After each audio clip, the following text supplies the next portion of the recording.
नमस्कार दोस्तों, book hype educator पे आपका स्वागत है। मैं ओमकार ठाकुर फिर से आ गया हूं आपके लिए। जहां से मैंने आपको पिछले वीडियो में छोड़ा था वहीं से आगे कंटिन्यू करूंगा कि क्या चीजें यहां पे क्लियर करना है, कैसे आपको नाउन समझना है, कैसे आपको एडजेक्टिव का प्लेस समझ में आना चाहिए, कहां पे आप वहां पे गलती कर देते हैं कि क्या है क्या नहीं है, पूरी इंग्लिश में आज हम सीखेंगे। जो मैं आपको फैक्ट बताने जा रहा हूं पूरी इंग्लिश में वो सही है, कहीं से भी आप उसको यूज कर सकते हैं, कहीं से भी आप उसको समझ सकते हैं, कोई दिक्कत नहीं है। मैं आपको पूरी इंग्लिश में बता देता हूं दोस्तों। जहां कहीं पे भी मैंने आपको उस दिन बताया था कि सेंटेंस में अगर नाउन है तो नाउन के लेफ्ट टू राइट आपको देखना होगा, लेफ्ट टू राइट देखना होगा कि कौन कौन से चीजों का प्लेस है।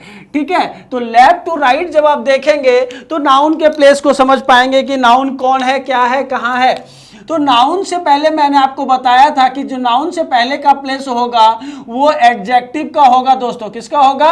एडजेक्टिव का होगा। एडजेक्टिव से पहले जो प्लेस होगा वो एडवर्ब का होगा। एडवर्ब से जो पहले प्लेस होगा वो फिर एक एडवर्ब का हो सकता है, नो प्रॉब्लम, वो एक एडवर्ब का होगा। और एडवर्ब से पहले जो होगा वो क्या होगा? वर्ब का होगा। और वर्ब से जो पहले होगा वो आपका सब्जेक्ट होगा। और बिल्कुल सही बता रहे हैं आप, सब्जेक्ट जो होगा वो हमेशा या तो नाउन का होगा या तो प्रोनाउन का होगा। तो यहाँ पे भी नाउन और प्रोनाउन हो सकता है। तो मैं इसी बेस पे आपको मैं समझा दूं कि प्लेस ऑर्डर तो मैं समझा रखा था कि नाउन से पहले एडजेक्टिव, एडजेक्टिव पहचानना कैसे आपको। आज मैं थोड़ी सी बातें बताता हूं नाउन के बारे में। पूरी इंग्लिश में जहां कहीं पे भी आप देखेंगे अगर सेंटेंस में कहीं पे भी दोस्तों आर्टिकल यूज हो रहा है तो आर्टिकल के बाद हमेशा याद रखिएगा जो नाउन आएगा ही आएगा। अगर सेंटेंस में आर्टिकल है तो आर्टिकल के बाद नाउन ही आएगा। यही पूछा गया था अभी कि सेंटेंस में दे दिया जाता है आर्टिकल और आर्टिकल के आगे प्रॉब्लम कर दिया जाता है। पूरी इंग्लिश में याद रखिएगा जहां कहीं पे भी आर्टिकल है वहां पे हमेशा याद रखिए नाउन होगा ही होगा। नाउन पहचानने का सबसे अच्छा तरीका है जहां पे आर्टिकल है वहां पे नाउन होगा ही होगा। अब मैं आपको पूरी बता दूं, जहां ए और एन है, जहां ए और एन आर्टिकल है वहां पे हमेशा याद रखिएगा जो नाउन आएगा वो सिंगुलर नाउन आएगा। वो नाउन कैसा आएगा दोस्तों? सिंगुलर नाउन आएगा। कभी भी आप ये नहीं कह सकते, जैसे मैं यहां लिखता हूं my father gave me 100 rupee notes. ठीक है दोस्तों, अब यहां पे मैं आपको बता दूं कि यहां पे आर्टिकल ए का यूज किया गया है और इसका ए का नाउन क्या है? नोट्स है। तो ए के बाद जहां आर्टिकल ए है वहां पे कभी भी याद रखना है आपको कि वहां पे नाउन हमेशा सिंगुलर आता है तो वहां पे नोट्स नहीं होगा। क्या होगा दोस्तों? नोट होगा। क्या होगा दोस्तों? हमेशा याद रखना है जहां कहीं पे भी आर्टिकल ए दिखेगा, आर्टिकल ए दिखेगा, आर्टिकल एन दिखेगा, जहां कहीं पे भी आर्टिकल ए दिखे, आर्टिकल एन दिखे, हमेशा याद रखना है उसके साथ जो नाउन लेंगे आप हमेशा सिंगुलर नाउन लेंगे। लेकिन अगर आर्टिकल दी दिख रहा है, आर्टिकल द दिख रहा है तो इसके साथ जो नाउन आएगा वो सिंगुलर भी आप ले सकते हैं और प्लूरल भी ले सकते हैं। इसके बाद जो नाउन आएगा वो क्या होगा? आपका सिंगुलर भी आएगा और प्लूरल भी आएगा। ये चीजें आपको हमेशा याद रखना होगा। डन। चलिए अगले कॉन्सेप्ट की ओर बढ़ते हैं। अगला कॉन्सेप्ट क्या है हमारा? मैं इसे मिटा रहा हूं। देखिए यहां पे समझिएगा कि कैसे समझना है आपको और कहां से क्लियर करना है। ठीक है, दूसरे कॉन्सेप्ट की ओर चलते हैं। देखिए इरेज से पहले आप सभी चीजों को समझते जाइए कि कहां पे क्या है नहीं है। दूसरे शब्द में यहां पे याद रखिए आपको प्रेपोजिशन तो थोड़ा बहुत पढ़े होंगे आप बचपन में। पूरी इंग्लिश में याद रखना है दोस्तों, पूरी इंग्लिश में जहां कहीं पे भी प्रेपोजिशन होगा वहां पे हमेशा याद रखिएगा एक नाउन आता ही आता है। पूरी इंग्लिश में याद रखना है, पूरी इंग्लिश में जहां कहीं पे भी प्रेपोजिशन होगा वहां पे हमेशा याद रखिए एक नाउन आएगा ही आएगा। प्रेपोजिशन है तो नाउन है, प्रेपोजिशन नहीं तो नाउन नहीं, नाउन नहीं तो प्रेपोजिशन नहीं, प्रेपोजिशन नहीं तो नाउन। पूरी इंग्लिश में याद रखना जहां कहीं पे भी नाउन आएगा वहां पे प्रेपोजिशन आएगा वहां पे नाउन होगा ही होगा। अब याद रखिएगा पूरी इंग्लिश में जहां कहीं प्रेपोजिशन है वहां नाउन है। अगर प्रेपोजिशन के बाद कोई वर्ब आता है तो वर्ब को आप क्या करते हैं? नाउन में कन्वर्ट करते हैं। किसी भी वर्ब को नाउन बनाने के लिए आप क्या करते हैं? उस वर्ब के साथ आईएनजी यूज कर देते हैं। कोई भी वर्ब अगर सेंटेंस में प्रेपोजिशन है, अगर सेंटेंस में प्रेपोजिशन है, प्रेपोजिशन के बाद वर्ब आता है, तो उस वर्ब को आप नाउन बनाएंगे और वो नाउन बनाने के लिए आप क्या करेंगे, उस वर्ब के साथ आईएनजी जोड़ देंगे, तो वो वर्ब क्या बन जाएगा, आपका नाउन बन जाएगा। ये याद रखना है। दूसरा, प्रेपोजिशन है तो नाउन आएगा, प्रेपोजिशन है तो नाउन आएगा। अगर गलती से प्रेपोजिशन है, प्रेपोजिशन के बाद अगर कोई वर्ब आता है तो उस वर्ब को आपको नाउन बनाना पड़ेगा, और किसी भी वर्ब को नाउन बनाने के लिए उस वर्ब के साथ क्या करेंगे, आप आईएनजी लगा देंगे, तो वो नाउन बन जाएगा। फॉर एग्जांपल के लिए समझेंगे, यहां पे क्या लिखा हुआ है, एक एग्जांपल देख लेते हैं हम।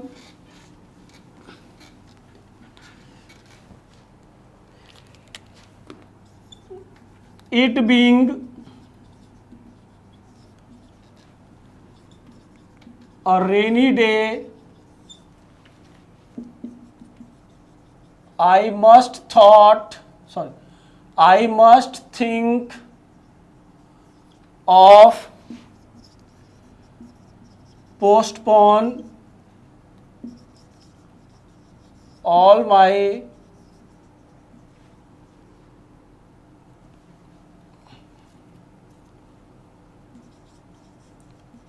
work।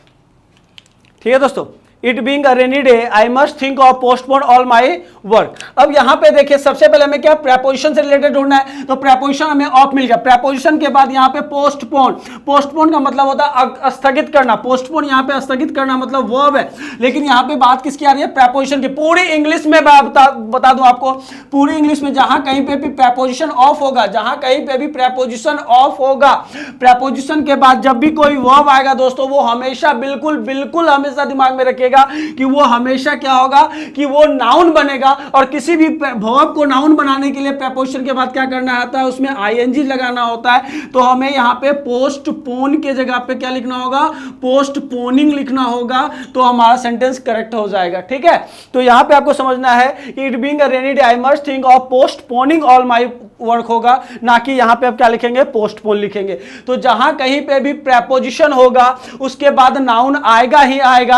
अगर प्रेपोजिशन के बाद किसी वर्ब की बात की गई है तो उस वर्ब को नाउन बनाना होगा, और वर्ब को नाउन बनाने के लिए क्या करेंगे, आप उसके साथ आईएनजी जोड़ देंगे। ठीक है दोस्तों, चलिए दूसरे कॉन्सेप्ट की बात हो गई। यहां पे देखिए, छोटी छोटी बातें मैं बताऊंगा, छोटी छोटी लेकिन मोटी बातें होंगी, और हमेशा याद रखिए कि ऐसे कॉन्सेप्ट से आप पढ़ेंगे तो कहीं से कोई दिक्कत नहीं होगी, आप चीजों को सीख जाएंगे। छोटा सा एक नोट डाउन कर लीजिए, छोटी बातें जहां पे भी आपको देखिए, अगर सेंटेंस में डिस्कस वर्ड लिखा हुआ है दोस्तों, डिस्कस है, अगर सेंटेंस में डेस्पाइट वर्ड लिखा हुआ है, डेस्पाइट लिखा हुआ है, तो डिस्कस के साथ आप कभी भी अबाउट का यूज नहीं करेंगे, और डेस्पाइट है तो कभी भी आप ऑफ का यूज नहीं करेंगे। छोटी छोटी बातें हैं, छोटी छोटी मतलब मोटी बातें, इसको याद रखिएगा।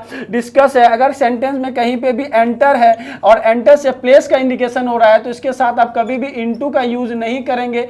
ये छोटी बातें लेकिन मोटी बातें, ये याद रखिए। छोटी छोटी बातें मैं बताते चलूंगा, क्योंकि मेरा काम यहाँ पे सिर्फ आपको पढ़ाना नहीं बल्कि ऐसे चीज़ों को पढ़ाना है जहाँ के एग्जाम क्लियर हो सके, और एग्जाम में ऐसे क्वेश्चन आते हैं, बच्चे कंफ्यूज हो जाते हैं और वहाँ पे दिक्कत होने लगती है। तो ये सभी छोटी छोटी बातें याद रखिएगा कि कहाँ पे कैसे यूज हो रहा है, कहाँ पे कैसे यूज नहीं हो रहा है। ठीक है दोस्तों, रिलेटेड टू नाउन से एक क्वेश्चन पूछा जाता है कभी कभी कि क्या सेंटेंस में नाउन तो दिया गया है, नाउन तो हमें समझ में आ रहा है कि नाउन को पहचान भी लिए कि ये ऐसे ऐसे वर्ड्स लगे होंगे तो नाउन होगा वहां पे, लेकिन क्या नाउन से रिलेटेड में ए एंड द से प्रॉब्लम आ सकता है, नाउन से रिलेटेड प्रेपोजिशन का प्रॉब्लम आ जाता है कि वहां पे क्या करेंगे, हम प्रेपोजिशन लगाएं या ना लगाएं, कि क्या लगाएंगे नहीं लगाएंगे, इस तरह की कभी कभी प्रॉब्लम आपके पास आ जाती है, तो वो प्रॉब्लम को समझना होगा।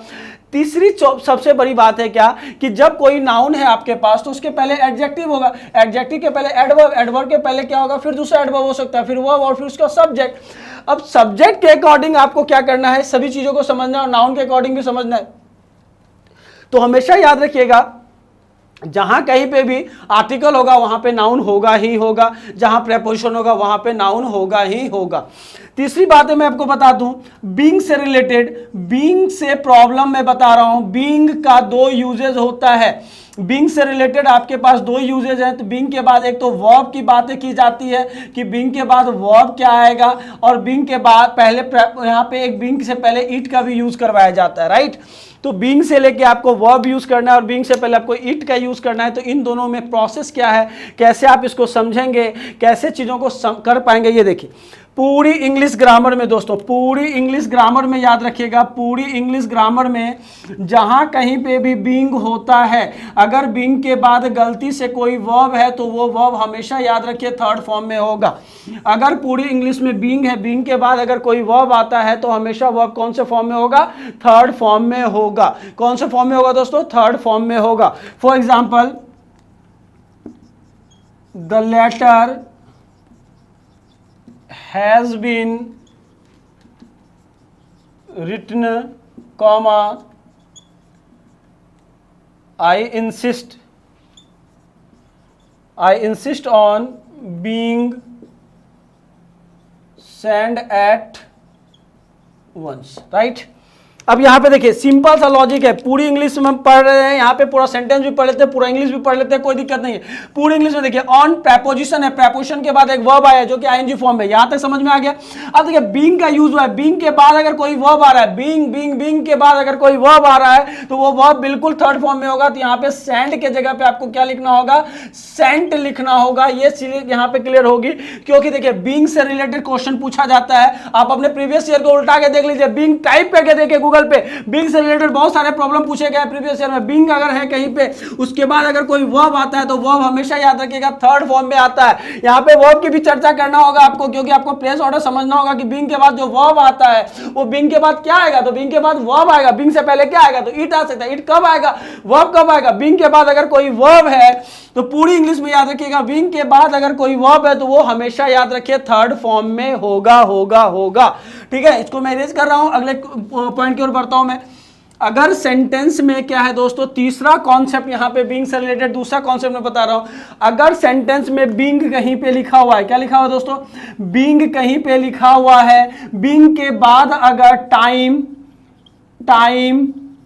सीजन, वेदर या साइट की चर्चा की गई हो, अगर बीइंग के बाद टाइम, वेदर या साइट की चर्चा की गई है दोस्तों, अगर सेंटेंस में बीइंग है, बीइंग के बाद टाइम, सीजन या वेदर या साइट की चर्चा की गई है, तो पूरी इंग्लिश में याद रखिएगा कि बीइंग के पहले being need an introductive subject, needs an introductive subject. Being को वहां पे एक इंट्रोडक्टिव सब्जेक्ट की जरूरत पड़ती है, और वो इंट्रोडक्टिव सब्जेक्ट हमेशा याद रखिएगा इट होता है। अगर सेंटेंस में कहीं पे भी टाइम, सीजन, वेदर या साइट की चर्चा हो रही है तो बीइंग के पहले हमेशा याद रखिएगा इट का यूज होगा। पहला पॉइंट क्या है, बीइंग कहीं पे लिखा हुआ है तो फर्स्ट ऑफ ऑल आप चेक करें, बीइंग के बाद अगर वर्ब है तो वर्ब का फॉर्म चेक कर लीजिए, वर्ब का फॉर्म थर्ड होगा। अगर नहीं है तो सेंटेंस गलत है, वहीं पे एरर होगा। तो बीइंग के बाद जो वर्ब आएगा वो थर्ड फॉर्म में होगा। पहला पॉइंट ये सीखिए। बीइंग के बाद अगर कहीं पे भी दोस्तों, बीइंग के बाद अगर कहीं पे भी टाइम, सीजन, वेदर, साइट की चर्चा की गई है तो इसके पहले हमेशा याद रखें इट का यूज करेंगे आप। बीइंग के बाद अगर टाइम, सीजन, वेदर या साइट का यूज किया गया है तो हमेशा याद रखिए इट का यूज करेंगे। अब एक क्वेश्चन पूछ दिया गया था आपके एग्जाम में, उस क्वेश्चन को मैं फिर से लिख देता हूं। लिखा हुआ था बीइंग अ रेनी डे, क्या लिखा हुआ है दोस्तों, being a rainy day I have to cancel my appointment. ठीक है, तो बीइंग अ रेनी डे, देखिए यहाँ बीइंग का यूज किया गया। बीइंग के बाद क्या है दोस्तों, यहाँ पे और रेनी डे का यूज किया। तो बीइंग के बाद ये रेनी डे जो है वो क्या है, टाइम, सीजन, वेदर या साइट में से किसी एक में लाई कर रहा है। तो रेनी डे एक सीजन में लाई कर रहा है। तो यहाँ पे अगर रेनी डे है बीइंग के बाद, तो यहाँ पे अगर सीजन है तो बीइंग के पहले एक इंट्रोडक्टिव सब्जेक्ट चाहिए, वहां पे इंट्रोडक्टिव सब्जेक्ट क्या होगा आपका, इट होगा। अगर पूरी इंग्लिश आपको सीखनी है तो पूरी इंग्लिश के लिए आप बने रहे हमारे यूट्यूब चैनल पे, क्योंकि हमारा यूट्यूब चैनल बुक हाइप जो है वो एक ऑथेंटिक प्लेटफॉर्म आपके लिए लेके आ रहा है कि छोटी छोटी बात बातें, लेकिन मोटी बातें आपको बताएंगे हम यहाँ पे, और हर एक क्वेश्चन को ऐसे सॉल्व कराएंगे जैसे चुटकियों में सॉल्व हो जाएगा वो क्वेश्चन। और कहीं से भी प्रीवियस पेपर उल्टा के देख ले, जो चीजें पढ़ाऊंगा पूरी इंग्लिश में वो एक ही जैसा रहेगा, कोई कॉन्सेप्ट चेंज नहीं होगा। बट लेकिन इससे पहले क्या करना है आपको, हमारे चैनल को सब्सक्राइब करना है, लाइक करना है, हमारे वीडियो को जितना ज्यादा हो सके ताबड़तोड़ कमेंट करना है। और जहां पे भी आपको प्रॉब्लम लगती है वहां पे भी कमेंट करें कि सर ये प्रॉब्लम समझ में नहीं आ रही है, वहीं पे आपको जवाब मिलेगा। लेकिन बने रहे हमारे चैनल के साथ आगे के कॉन्सेप्ट को देखने के लिए। देखिए कि क्या आपको समझ में आ रहा है। बीइंग है हमारा, बीइंग के बाद अगर टाइम, सीजन, वेदर या साइट की चर्चा हो रही है तो बीइंग को आपको एक इंट्रोडक्टरी सब्जेक्ट लगाना होगा और वो इट होगा। बीइंग के बाद अगर कोई वर्ब आता है तो वो भी थर्ड फॉर्म में होगा, क्योंकि हम इसी प्लेटफॉर्म पे और बढ़ रहे हैं, नाउन, एडजेक्टिव। लेकिन छोटी छोटी बातें मैं आपको बताते चलूंगा, क्योंकि अभी मैं एडजेक्टिव के बारे में जब बताऊंगा तो एडजेक्टिव कैसे थर्ड फॉर्म में लेके आ जाएगा, बीइंग के साथ कैसे यूज हो जाएगा, इन सभी चीजों को समझने के लिए आपको यहां पे क्लियर करना होगा दोस्तों। तो चलिए अगले कॉन्सेप्ट की ओर बढ़ते हैं। अगला कॉन्सेप्ट क्या है हमारे पास, छोटा कॉन्सेप्ट है, बहुत छोटा सा कॉन्सेप्ट है कि पूरी इंग्लिश में जहां कहीं पे भी आप देखेंगे, जहां कहीं पे भी कोई नाउन होगा, छोटा कॉन्सेप्ट है, नाउन होगा, नाउन से जो पहले वर्ड होगा बिल्कुल वो एडजेक्टिव होगा, बिल्कुल वो एडजेक्टिव होगा। अगर वो एडजेक्टिव में बन जाता है तो आप उसके साथ क्या करेंगे, उस नाउन के साथ OUS लगा के, IEV लगा के, ISH लगा के, SOME लगा के, SOME लगा के, FUL लगा के, ABLE लगा के, ठीक है, IVE लगा के, IBLE लगा के, AL लगाकर, ठीक है, AL लगाकर और नाउन के साथ LY जोड़कर, ठीक है, LY जोड़कर और LESS लगाकर, ऐसे वर्ड्स को जोड़कर आप क्या कर सकते हैं, उस वर्ड का एडजेक्टिव तो बना ही सकते हैं ना, उस वर्ड का एडजेक्टिव बना सकते हैं। अगर इस एडजेक्टिव के जगह पे कोई नाउन होगा तो आप याद रखिएगा उस नाउन को एडजेक्टिव मानेंगे, आप क्या मानेंगे, आप एडजेक्टिव मानेंगे। और एडजेक्टिव के साथ आप उस समय पे कभी भी एस और ES का यूज मत कीजिएगा, बस ये चीजें याद रखिएगा। इससे रिलेटेड क्वेश्चन भी आएंगे आपके पास, बहुत सारे क्वेश्चंस आएंगे, और क्वेश्चन जब आएंगे तो आपको करना भी पड़ेगा, ठीक है, क्योंकि अगले वीडियो में जो मैं आपको बताऊंगा तो इसी के रिलेटेड सारे क्वेश्चन बताऊंगा कि कहां पे क्वेश्चन आ रहा है और कहां पे क्वेश्चन नहीं आ रहा है दोस्तों, ठीक है।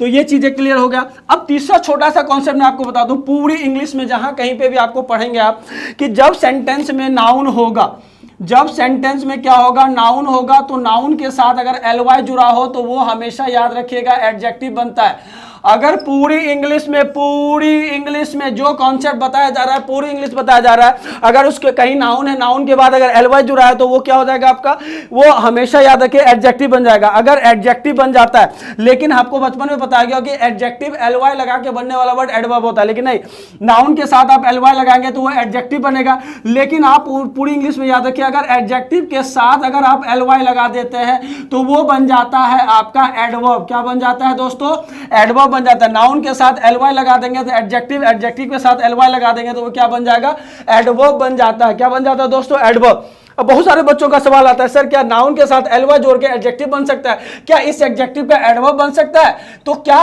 बन सकता है, LY लगा के बन सकता है, किसी और चीज। लेकिन मैं सिंपल सा कॉन्सेप्ट बता देता हूं आपको कि पूरी इंग्लिश में जहां कहीं नाउन हो, नाउन के साथ LY लगा है वो एडजेक्टिव बनेगा, और उस एडजेक्टिव के साथ इन अ डैश मैनर लगा के, इन अ डैश मैनर लगा के, और उस मैनर में डैश में क्या भर देंगे, एडजेक्टिव भर देंगे। इस एडजेक्टिव को फिल करने के बाद ये पूरा का पूरा वर्ड आपका एक एडवर्ब बन जाता है।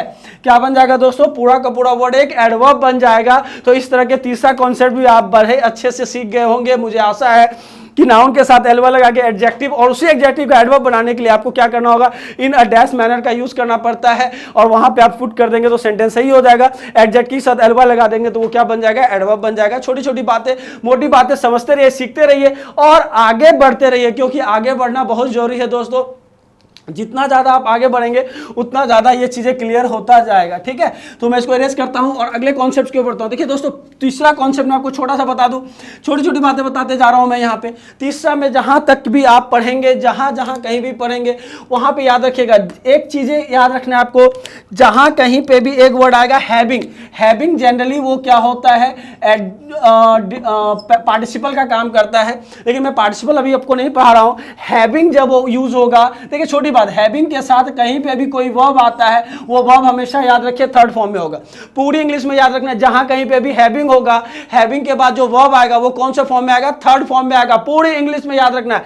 लेकिन याद रखना है कि हैविंग अगर कहीं पे भी है, हैविंग के साथ वर्ब की थर्ड फॉर्म आएगा। In between there is no use any helping verb. In between there is no use any helping verb. इसके बीच में आप कोई भी हेल्पिंग वर्ब का यूज नहीं करेंगे, बस ये याद रखेंगे तो सेंटेंस बन जाएगा। दो क्वेश्चन देगा वो, एक तो यहाँ पे इन दोनों के बीच में हेल्पिंग वर्ब लगा देगा, या तो डायरेक्ट यहाँ पे क्या करेगा वो थर्ड फॉर्म या सेकंड फॉर्म का यूज करेगा। तो पूरा याद रखना है आपको। क्या कहते हैं कि हैविंग जब कहीं पे भी यूज हो रहा है तो उसके साथ अगर वर्ब आता है तो वो वर्ब कौन से फॉर्म में आएगा, वो वर्ब बिल्कुल बिल्कुल सही बता रहे हैं आप, वो थर्ड फॉर्म में आएगा। और वो थर्ड फॉर्म में क्यों आएगा, क्योंकि हैविंग जो है वो पार्टिसिपल है, इसके बाद कोई काम समाप्त हो जाता है, तो समाप्त होने के लिए आप थर्ड फॉर्म का यूज करते हैं। तो जहां हैविंग है वर्ब थर्ड फॉर्म में आएगा। इन दोनों के बीच में कोई हेल्पिंग वर्ब नहीं यूज करेंगे आप। इसको एरेज करके मैं इसका एक एग्जांपल देता हूं कि कैसे एग्जांपल आपको समझ में आ जाएगा। इसका छोटी छोटी बातें मैं एक बता रहा हूं आपको, छोटी छोटी बातें समझ में आनी चाहिए। जहां कोई प्रॉब्लम हो तो मुझे बता देंगे, ठीक है। चलिए अगले क्वेश्चन की ओर बढ़ते हैं हम। अगला क्वेश्चन क्या है हमारे पास, having had reached the station you may buy your ticket and wait for the train, right? अब देखिए क्या लिखा हुआ है, हैविंग, सॉरी हैव लिख दिया मैं, यहाँ पे हैविंग होगा, having had reached the station. अब यहां पे पूरा आप पढ़ लेते हैं, पूरा पढ़ने की जरूरत भी नहीं है क्योंकि इतना तो आपको समझ में आ जाएगा। हैविंग है क्या दोस्तों, हैविंग है, तो हैविंग के बाद आप देख रहे हैं कि वर्ब का यूज हुआ है। यहां पे वर्ब का एक सीक्वेंस आपको समझ में आना चाहिए। अगर हैविंग है तो इसके बाद एक वर्ब का यूज हुआ है। अगर हैविंग है तो वर्ब कौन से फॉर्म में आना चाहिए, थर्ड फॉर्म में आना चाहिए। अगर हैविंग है तो वर्ब कौन से फॉर्म में आना चाहिए, थर्ड फॉर्म में आना चाहिए। तो यहाँ पे हैविंग रीच्ड जो है वो थर्ड फॉर्म है, लेकिन इनके बीच में क्या नहीं आना चाहिए, कोई भी हेल्पिंग वर्ब नहीं आना चाहिए। तो यहाँ पे हैविंग है तो हैविंग के साथ कोई हेल्पिंग वर्ब नहीं आएगा, तो हैड हट जाएगा। तो सेंटेंस क्या बनेगा आपका, having reached the station you may buy your ticket and wait for the train, right. अगले क्वेश्चन की ओर बढ़िए। देखिए अगला क्वेश्चन क्या है, having broke the plate, having broke the plate, having broke the plate she went out, ठीक है। हैविंग ब्रोक, अब यहां पे बात किसकी आ रही है बेटे, हैविंग की आ रही है। देखिए नाउन एडजेक्टिव एडवर्ब से ही रिलेटेड क्वेश्चन मैं समझाते जा रहा हूं अभी आपको। हैविंग है, ठीक है, हैविंग के बाद जब भी कोई वर्ब आएगा वो वर्ब कौन से फॉर्म में होगा, वो थर्ड फॉर्म में होगा। यहां पे ब्रोक क्या है, सेकेंड फॉर्म में यूज हुआ है, तो ये गलत है। हैविंग के बाद वर्ब थर्ड फॉर्म में आएगा, तो क्या लिखेंगे आप, having broken the plate she went out. क्या लिखना होगा, having broken the plate she went out. यहां तक क्लियर हो जाएगा आपको। छोटी छोटी बातें हैं लेकिन क्लियर है। क्वेश्चन ढूंढिएगा, बहुत मिलेगा, कितना मिलेगा कि मत पूछिए, ठीक है ना। एक मैं क्वेश्चन आप लोग को समझा रहा हूं कि कैसे क्वेश्चन बनता है, कैसे क्वेश्चन नहीं बनता है, एग्जामिनर कैसे क्वेश्चन को उठा के दे देता है। एक ही क्वेश्चन मैं आपको पुट करके समझा रहा हूं। अभी मैंने आपको बताया था कि वो क्वेश्चन कैसे बनेगा, ठीक है। देखिए ये क्वेश्चन मैंने अभी आपको एग्जांपल दिया था, the letter has been written, comma, I insist on being, I insist on it being sent at once। अब देखिए सेम क्वेश्चन को मैंने घुमा दिया। अब इस सेम क्वेश्चन को आपको सॉल्व करने के लिए क्या करना पड़ेगा, आप बता सकते हैं मुझे कि इसमें क्या एरर हो सकता है। हाँ ठीक है, बहुत अच्छा बेटे, यहाँ पे समझ में आ गया आपको क्या है। देखिए यहाँ पे इस पार्ट्स में आपको कोई दिक्कत नहीं होगा क्योंकि यहाँ पे अभी रिलेटेड आपको बीइंग से बताएगा, तो पहले उसको ध्यान रखिए ना कि बीइंग में क्या प्रॉब्लम आ सकती है। तो बीइंग यहाँ पे यूज हुआ है, क्या यूज है, बीइंग। आपको मैंने क्या बताया था, बीइंग कहीं पे भी यूज हो गया हो, बीइंग के बाद अगर कोई वर्ब है तो first of all check the verb form. तो पहले आपने क्या किया, बिंग देखा, बिंग के बाद वर्ब चेक किए, तो यहाँ पे वर्ब का कौन सा सेंट यूज किया गया जो कि थर्ड फॉर्म में है, तो बिंग के बाद तो वर्ब अपनी जगह पे सही है। और आपने पढ़ा कि बिंग के पहले सर इट का भी यूज कर सकते हैं, बिल्कुल सही कर सकते हैं, लेकिन बिंग के पहले इट यूज होगा कब? बिंग के पहले इट कब यूज होता है? जब बिंग के बाद टाइम, सीजन, वेदर या साइट की चर्चा होती है तब यूज होता है। लेकिन यहां पे बिंग के बाद तो टाइम, वेदर, सीजन या साइट की चर्चा नहीं हो रही है, तो बिल्कुल सही है कि यहां पे इट नहीं होगा। आपको लिखना होगा the letter has been written, I insist on being sent at once. It की कोई जरूरत नहीं है, आप यहां पे बिल्कुल सही बता रहे हैं। इसी तरह के कॉन्सेप्ट को आप बढ़ाते जाएंगे, जितना ज्यादा आप बढ़ाएंगे उतना ज्यादा आप क्लियर होते जाएंगे, क्योंकि क्लियर होने के लिए आपको क्या करना है? थोड़ा बहुत मेहनत करना है। इतना मेहनत करना है, सिर्फ इतना मेहनत कि आप उन चीजों को सीख पाएं, क्योंकि जितना आप सीखते जाएंगे उतना आपको समझ में आता जाएगा, और जितना आप समझेंगे उतना चीजों को आप क्लियर कर पाएंगे। ठीक है दोस्तों, ठीक है, आज के लिए इस वीडियो में इतना ही, मिलते हैं हम अगले वीडियो में, ठीक है, और सारे कॉन्सेप्ट को लेके, क्योंकि यहां पे मैंने ये कॉन्सेप्ट समझा दिया है। अब इससे रिलेटेड मैं अगले वीडियो में जितना मैंने आपको करवा रखा है, देखिए एक्चुअली मैं यूट्यूब पे आपको ऐसे नहीं पढ़ा रहा हूं कि जैसे कि मैं बता दिया मेरा काम खत्म हो गया। अब मैं आप लोगों से, जो भी बच्चे मुझसे जुड़े हुए हैं, मैं उन सबसे यही रिक्वेस्ट करूंगा कि इतना जितना मैंने आपको दोनों वीडियो में मिला के पढ़ाया है, अब उससे रिलेटेड मैं कुछ क्वेश्चंस करवाऊंगा आपको, कि पहले इन दोनों में डिफरेंस करवाऊंगा कि नाउन एडजेक्टिव कैसे है, फिर मैं एलवाई वाले में डिफरेंस कराऊंगा कि एलवाई से कैसा क्वेश्चन बनेगा, फिर वर्ब से रिलेटेड जो मैंने आपको बताया वो करवाऊंगा, फिर एक बार वर्ब सब्जेक्ट को समझा दूंगा कि कैसे समझ में आता है, फिर उसके रिलेटेड जितने भी सब्जेक्ट व एग्रीमेंट से क्वेश्चन बनेंगे वो सारा बता दूंगा। तो इस तरह से आप हमारे चैनल बुक हाइप चैनल पे बने रहिए, यूट्यूब चैनल पे, क्योंकि यही एक ऑथेंटिक प्लेटफॉर्म है जहां पे आपको सब कुछ सही तरीके से बताया जाएगा। और जहां पे भी आपको प्रॉब्लम होगी, कमेंट के थ्रू, टेलीफोनिक के थ्रू, हमारे जो और टीम मेंबर्स हैं वो सारे आपके लिए अवेलेबल हैं। आप सिर्फ क्लियर करके पढ़ते जाइए, समझते जाइए। जहां कहीं कुछ प्रॉब्लम हो, जहां कुछ कोई प्रॉब्लम हो, आप कमेंट के थ्रू करेंगे। सबसे पहले आप हमारे चैनल को सब्सक्राइब करें, हमारे जितने भी यूट्यूब वीडियोस हैं उसको लाइक करें, उसमें कमेंट करें, वहां पे क्या समझ नहीं आ रहा है, क्या दिक्कतें आ रही है, वो सारी चीजें को आप हमसे शेयर कर सकते हैं। आज के लिए इस वीडियो में इतना ही, मिलते हैं अगले वीडियो में। धन्यवाद दोस्तों।